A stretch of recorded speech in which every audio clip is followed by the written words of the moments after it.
Welcome to Women in B2B Marketing, a show where CMOs, VPs of marketing, and all strong women leaders in B2B discuss their top tactics, strategies, and tips for building high-performing teams, leveraging trends, and ultimately rocking their marketing careers. Made by and for women, insightful for all. I'm your host and 15-year B2B marketer, Jane Serra. Let's dive in.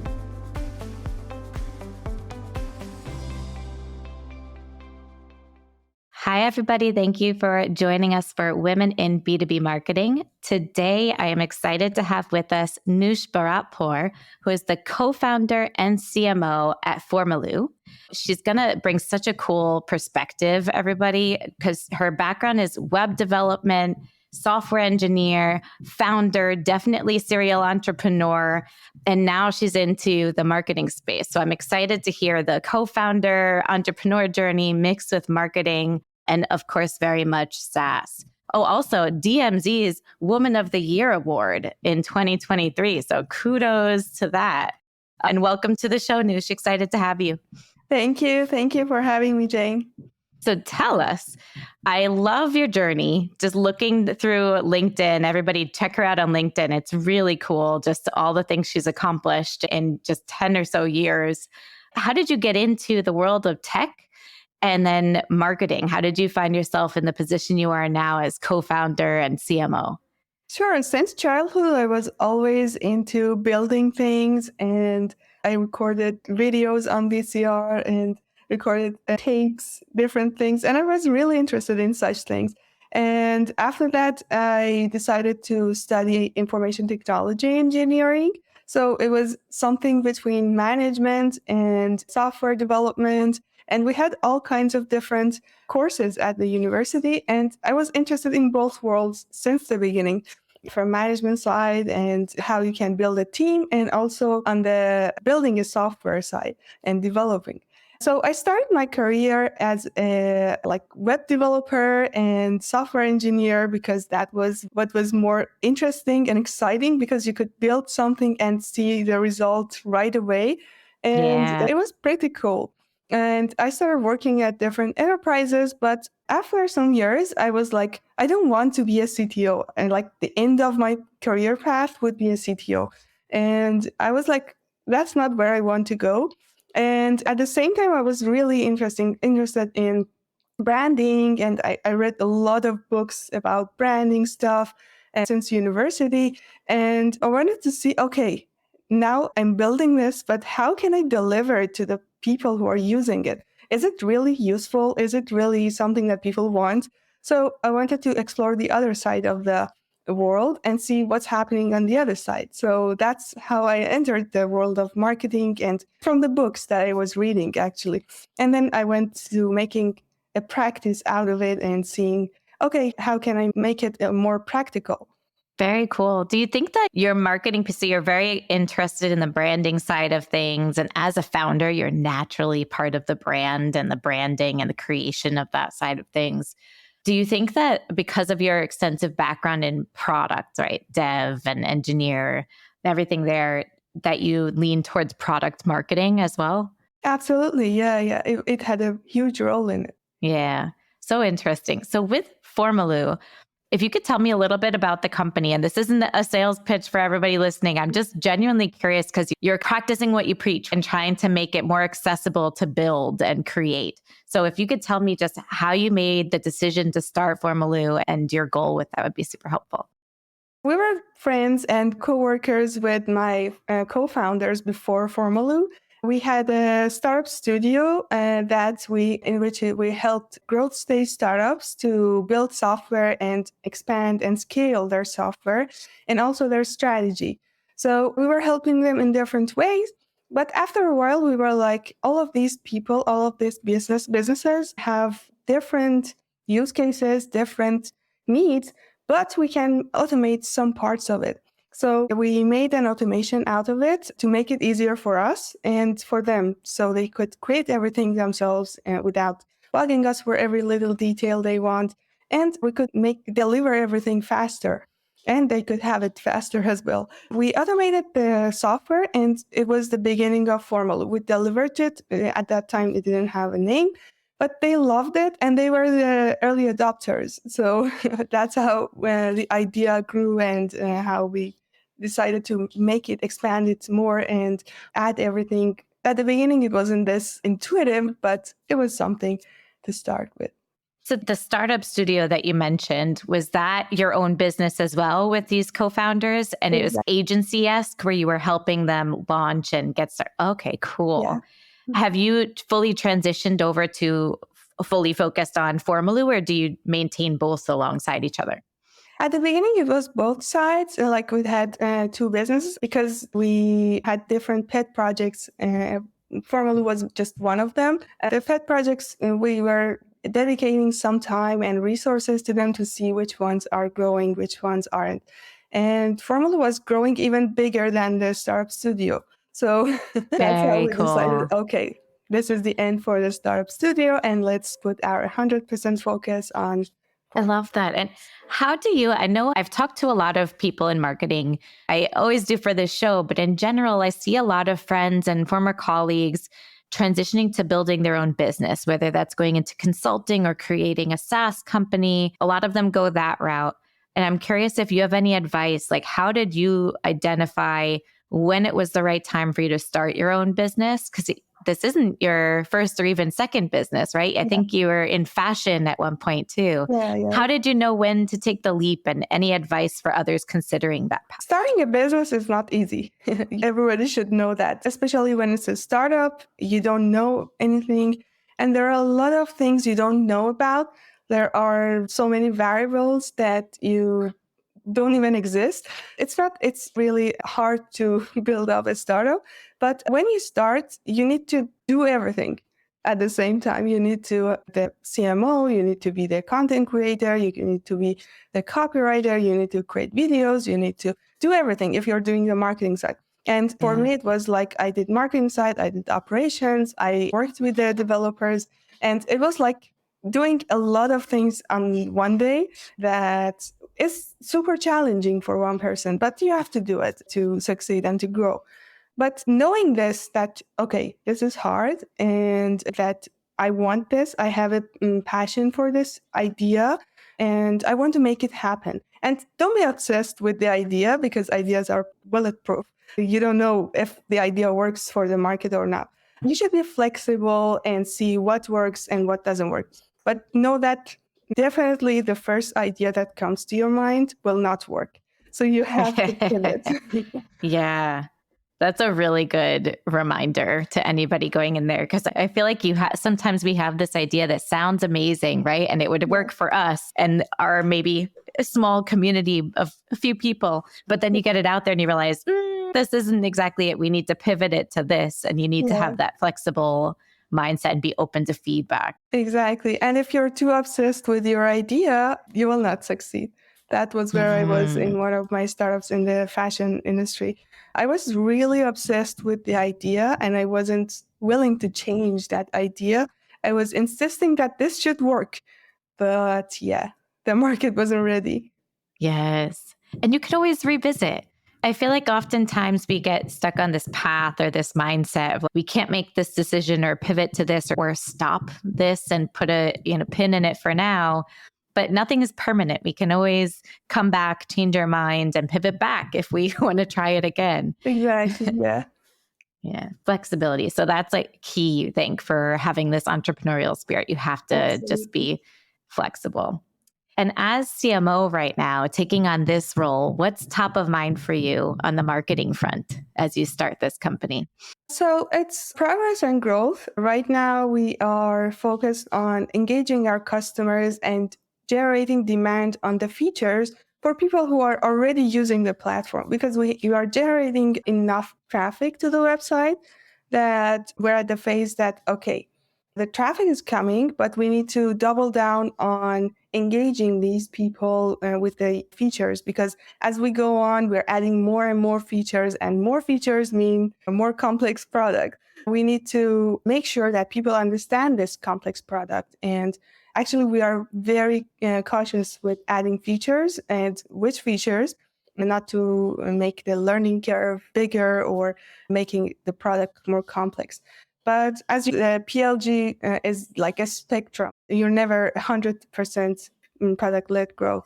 You are partly to the side of sales-led growth as well. And your marketing team needs to engage with the customers for support, for making sure that they understand the features, making sure that they know about the features, because sometimes we see that some of our users don't know about the features at all. We're hoping that the webinars, the help articles, the YouTube videos we create, everything we create engages them and brings them back to the product. Yes, I think from a marketing perspective, and especially product marketing perspective, it's probably like it gives us an eye twitch whenever we hear someone say, like a customer say, I didn't even know you did that, but I sent you 5,000 emails and we had 5 webinars on it and you attended one. It just, there's never over communicating, right, to your customers and like letting them know all the things they can do with your product and new features and reminding them about the features. Yeah, That's a great absolutely. point. How do you, because I'm assuming, tell me if I'm wrong here, that you have a small team. Are you a team of one on the marketing team, or how many people are on your team right now? So we have 7 people on marketing team. Nice. And we want to keep the teams as small as we can. We don't believe that having more people on the team means doing more job, but we believe in doing less, but with more impact. How do you prioritize when you're saying doing less, but more impactful, which is such a good mantra to have? So you do less, but do it really well. Yeah. How do you prioritize all of, because there's the branding, there's product marketing, there's community, which we'll get into, there demand gen and ads. I don't know if you do that yet, but there's so many different aspects. How do you prioritize? So first things first, we look at our funnel in a big picture and see where are the bottlenecks. The bottlenecks are top priority. As I mentioned, we saw that the traffic is not a bottleneck. It's growing as it's on its own.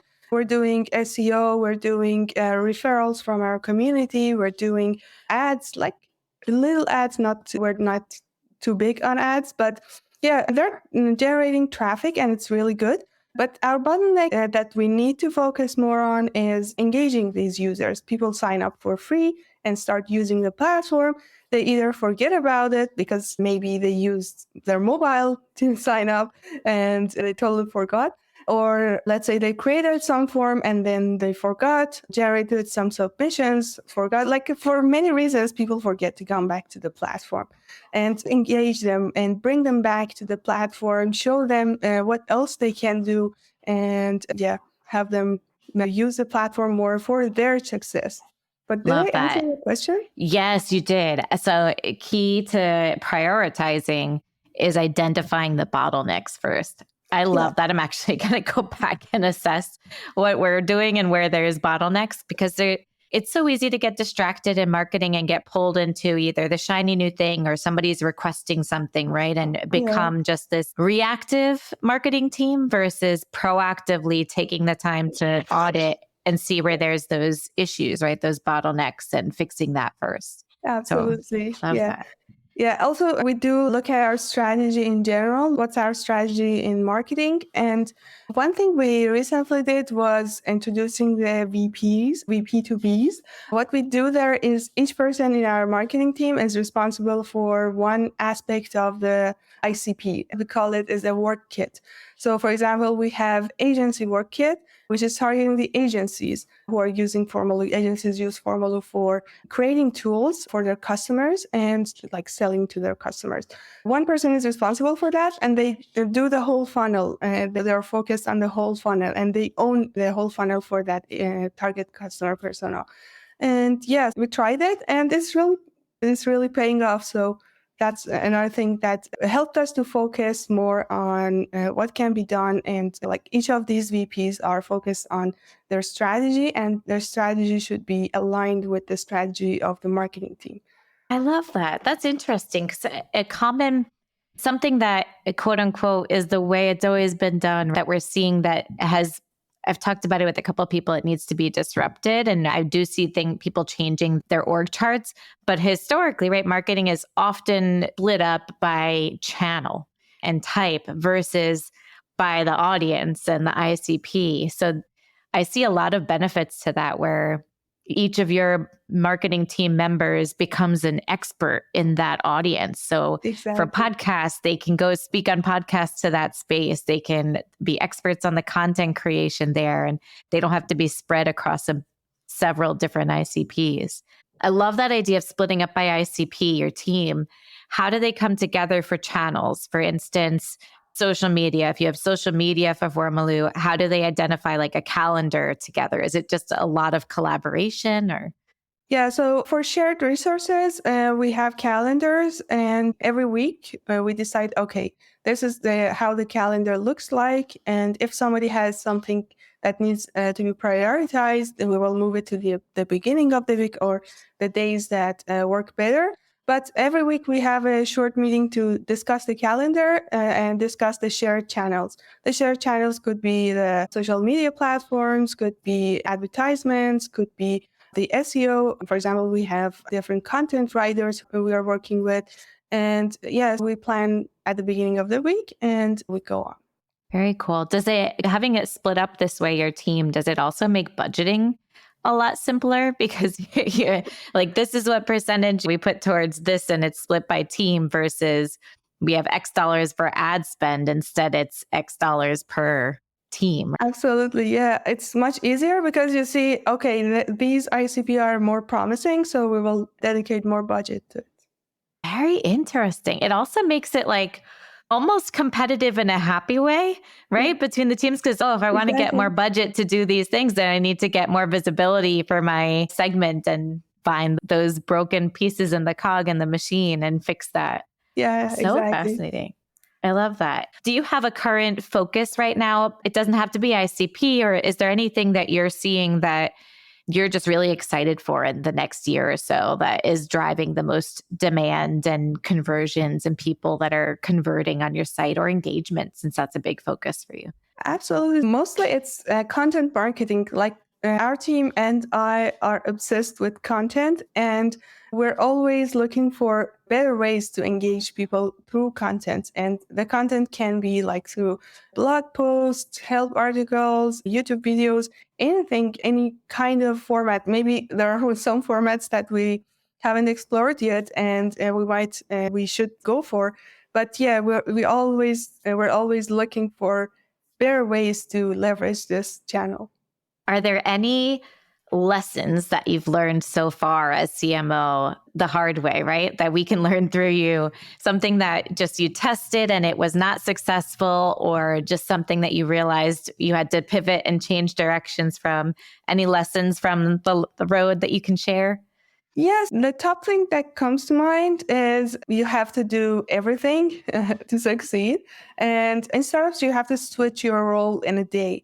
And I went from operation to marketing, sales. And you need to learn about a lot of things. So you should always be welcome to learning new things. And it's even in our values that not just me and the co-founders, but everyone in the team should be open to learning new things. Because like now it's the age of AI, then we will have some new things. So you should always be learning. And I'm really excited about AI. And there are so many things that you can use AI for, especially in marketing and sales. Yeah, I'm noticing a theme, I feel like, in our chat so far already, of flexibility, right? So, key learning as an entrepreneur and as a leader in the C suite, having that flexibility and knowing when it's time to pivot and not being attached to your product. It's the same Absolutely. with your role, right? So, Absolutely. having to be flexible and not just focused on, okay, I'm CMO, so I'm only focused on marketing. You need to think bigger picture for the company and be flexible on what you help out on or share opinions on. Yeah, exactly. Absolutely. Another thing, speaking of flexibility, something else that I saw you post about on LinkedIn is community led growth. What does this mean to you? Because I've heard it explained a few different ways. I'm curious what community led growth means to you and how it's important to your company. Sure. Community-led growth is when your community of people activate, engage, and retain, and even monetize your users. It's part of the product-led growth. I don't believe it's something separate. Product-led growth is something that's happening when your product activates, engages, and retains and monetizes your users. And community-led growth is exactly the same thing. And it happens when you have a thriving community that is engaged with your product, is using your product, and they are referring new users to the product. They are engaged with the product. They help each other. For example, in the community group, when somebody asks a question about the products, other people in the community keep answering and helping each other to succeed. And you don't have to have marketing people or sales people to do that. Of course, you will need that too, but the community is helping you in that. That's when you have community-led growth. And I think it's the really important thing, and it's a very essential part of product-led growth. I have so many questions on this because I'm fascinated by this. What does your community look like? Is it a forum or a Slack group, or what's the setup of your community? We started with a private Facebook group, and actually we still have it, and our community lost that group, that they're not much engaged anywhere else. But we have a Facebook group that people are engaged, and we keep posting different things in the group. Our community keeps posting their questions, their findings, anything that they feel interesting. And like when somebody asks a question in the community, people are there to help each other, and they answer each other. And we don't have to put dedicated people, although we do, because sometimes it needs more expert opinion. For example, they need specific features or something. And we also have a shared public product roadmap. Our community is helping us make the product, and our product is not separate from the community. So the product roadmap is available on the website, on the community group, and people can suggest their features. For example, if they find some use case that they want to build in Formaloo, but they can't, they just explain their use case, and our product team reviews that. And based on the most requested use cases, the product team decides, okay, these features are top priority. And we put the top features, top requested features on vote to prioritize them. So the features that get the most votes will be developed first. Very cool. For the Facebook group, I feel like there's often a fear, usually from founders. So you could speak from this side too, though you seem very open-minded, but there's often a fear of letting users talk to each other, because I think there's this negative worry or narrative in some people's minds that says, okay, if someone goes there to complain and then this person complains, they're going to say, oh, I'm checking out this new tool, and it's going to spiral. Yeah. It's like the worst case scenario just pops into people's heads, and they don't want to create a complaint train. Yeah. I'm curious if you had a fear of that, or if you've ever experienced or had that kind of fear yourself, or had to deal with that from above, and how you combat it. Yeah, sure. We never faced the fear. We never even thought about it, that something like this could happen. Yeah. Sorry to plant the seed. We have this issues as well. So of course, there are people, like, you can't have 100% confirmation. And there are some people who are always talking about what's missing, and things are slow. And in general, if you read this, because your product is your child, you will feel like, oh, what are they doing to my child? And Mama bear comes out. Yeah, that's also necessary for a community. If everything is perfect in a community, it's not a community. It's to be real. So there should be something missing. And when they see, okay, there are some people who are like telling you the truth, okay, we welcome it. We always, for example, if somebody is saying, I asked this feature 10 months ago, but you didn't develop it. It's on the roadmap. I submitted it like 100 times, but you never look at this. We reply with, okay, it's on vote. You can ask the other community members to vote for it. If people need it, we will vote for it. And that's how we arrange things. And that way they feel heard. So that's true. Do you recommend, and do you use like a moderator? Do you have somebody that's on top of really all aspects of it, where if somebody comes in and they're saying something inappropriate, that it doesn't get posted? Or if somebody is providing really great feedback, sharing that with the product team? How do you orchestrate all of those aspects of the community? Yeah, we don't have a dedicated moderator. Everybody in the marketing team, because we also have a live support chat, and everybody in the marketing team does the live support chat. And while they're answering the support chat, they answer the community questions as well.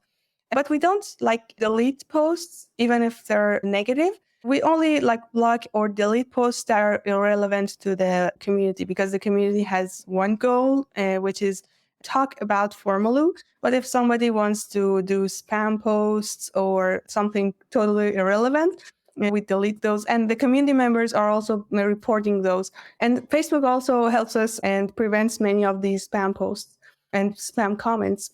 So that's also good. Is there anything that you attribute the engagement? Like, what has been successful in driving such an active, engaged community for you? Yes, community isn't taking 100% or a huge percentage of our marketing efforts. So we're not obsessed with KPIs, actually. That's one mistake that I see in many marketing teams, that they're obsessed with their KPIs, but we're not too much obsessed with our KPIs. As long as we see people are answering each other in posts, as long as we see people are engaged in the community, we say, okay, we will keep this Facebook group. If one day we see, okay, the engagement rate is too little, we will close it. But so far, so good. That's how we measure it. Very cool. You posted recently, and I'm going to read verbatim. A product can be fantastic, but without a thriving community that resonates with your target market, you're missing a crucial part of the PLG puzzle, community market fit. Can you talk us through that part a little bit? Like, we have a product market fit, I know, but community market fit. Can you Absolutely. explain that? Absolutely. So in marketing, your goal is to generate demand, right?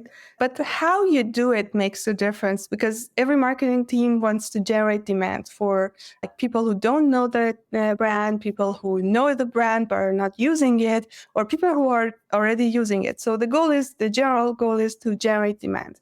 But the difference between good and effective marketing and bad one is how you do it. So understanding the audience needs makes a difference, and promoting the product and the features that fulfill those needs. We all know that audience and needs of our audience change over time. So we all need a thriving community that keeps us updated about it. What's changing in the needs of our target ICP? That's how a community can help you to understand these changes, understand these change in needs, and keep updated with it and act really fast based on these changes. And as I said, product-led growth is when the product engages, retains, and monetizes the users. And a huge part of the viral loops you build for your PLG motion comes from word of mouth and incentivized offers. That's where community comes in. The word of mouth is from the community. The incentivized offers is from the community. So that's how you can help build viral loops in your product-led growth motion and help your growth go smoothly. You mentioned word of mouth and incentivized offers. I'm sure you've tested various offers. Has there been any one offer that just is most prominent and people are most excited about? Yeah, so it's not about the type of the offer, and community always likes to be part of what you're doing because they have invested in you and they want you to succeed. Anything that you offer them will work. But you shouldn't think that it's overrated. You shouldn't expect your community to make magic happen for you, and especially for your revenue.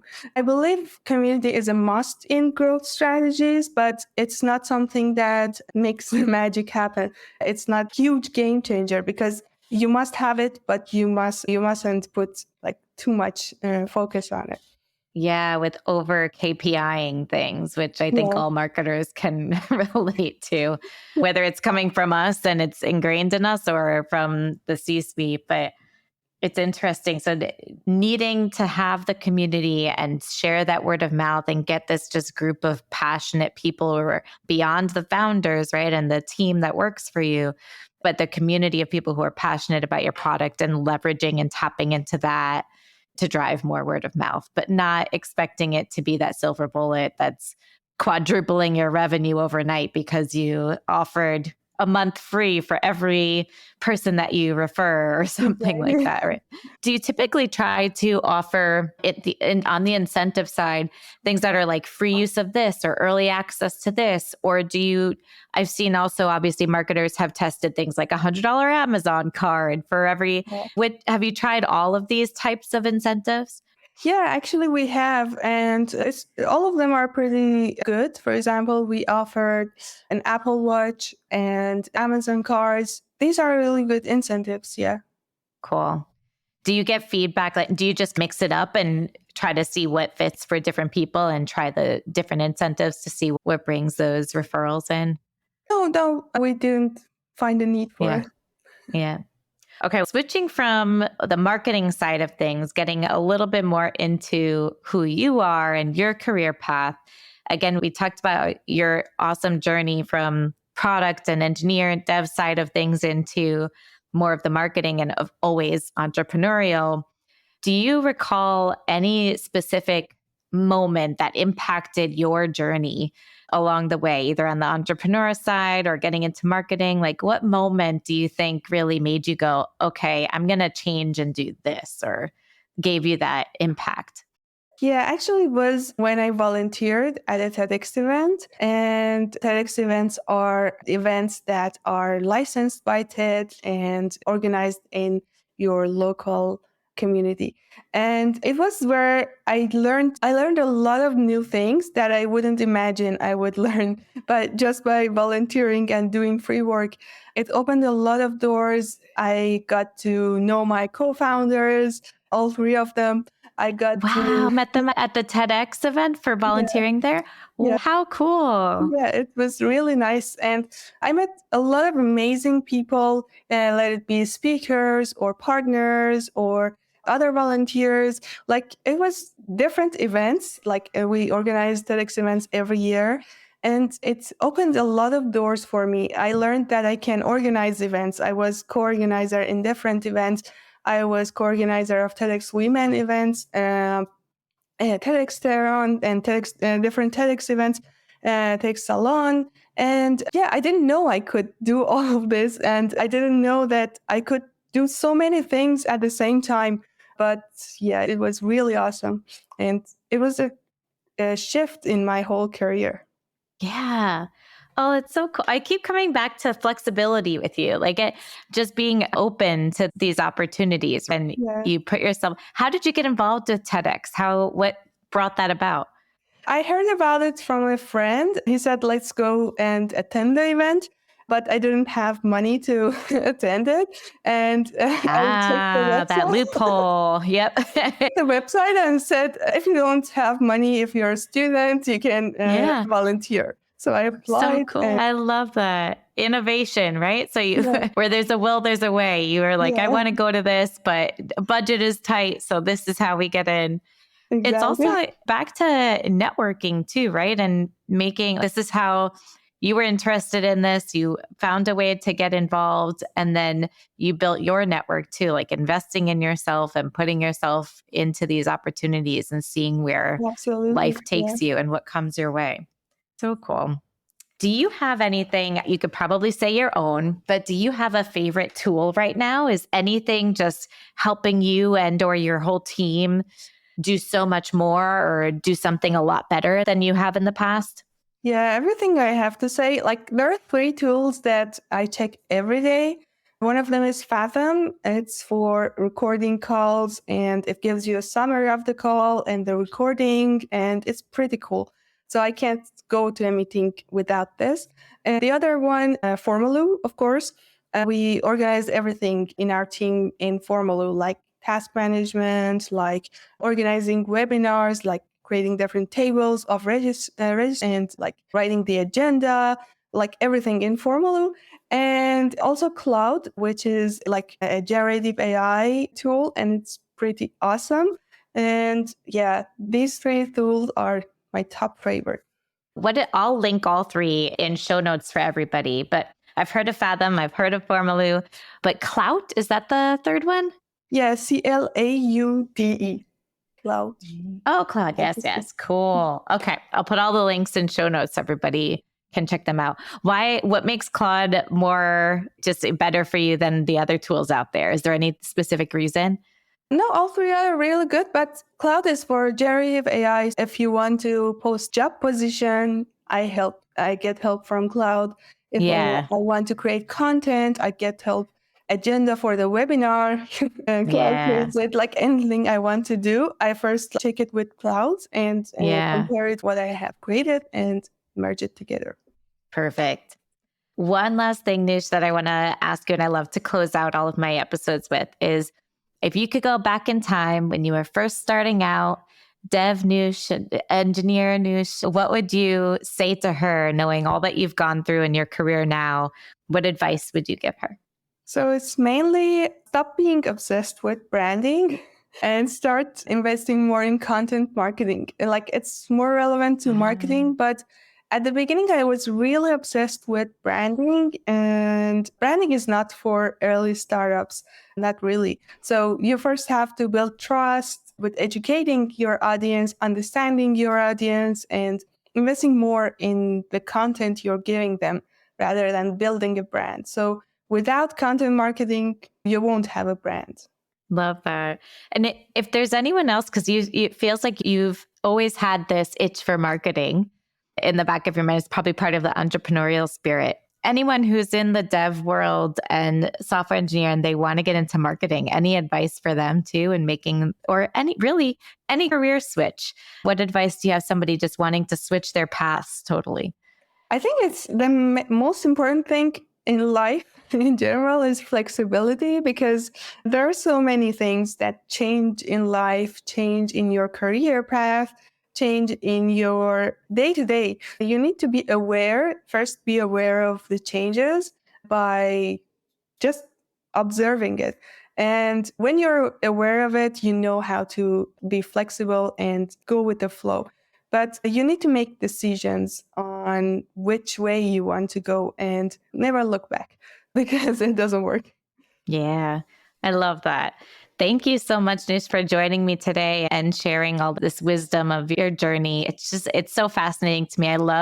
I wish I had dev abilities. One day my husband will teach me some things, some coding, but I would love to just create my own product one day. I have ideas. I have no idea how to make them come to life.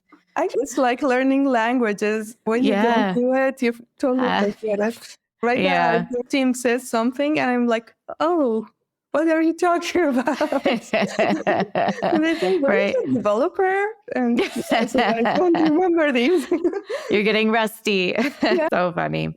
Thank you so much. There's so much that I Thank you learned and so much. ideas that I have to look into. So thank you for joining us today. If anybody, the listeners, want to get in touch with you or have any questions, where's the best place for them to reach out? Sure, it's on LinkedIn, so it's Noosh N-O-O-S-H Baratpour, and feel free to send me a message.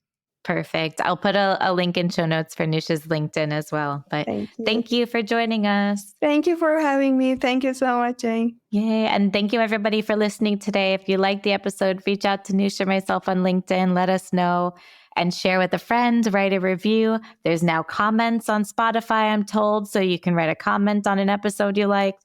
So thank you, everybody, for joining today and appreciate it. See you next time. Bye.